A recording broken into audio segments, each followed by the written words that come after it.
Recently, someone came to my desk to ask me, how do you show a day in short form and long form? What I mean by short form is like THUR for short, and long is spell the whole word itself.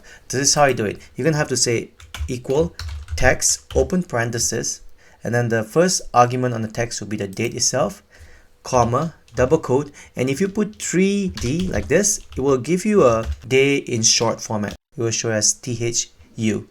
But if you need a long format, you're gonna have to use a text function again like this.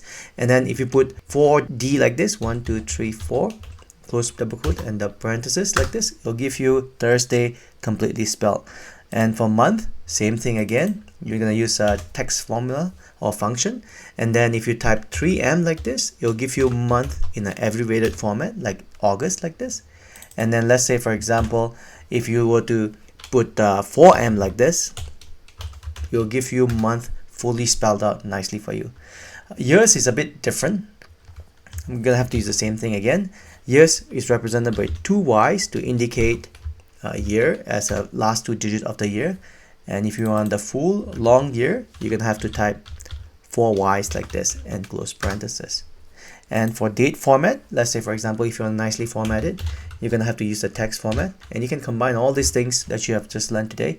I'm gonna use this date, comma, and I'm gonna say the day, present it nicely. I'm gonna say Thursday itself, so I'm gonna say dddd, comma, and if you put a single D like this, it will show you the date itself, which is 16 according to cell 2A, and then space, and then month. If you want to spell partially short like August, AUG, you just do like that. If you want full August, you put 4 M's. I'm gonna put 3 M's to abbreviate my month.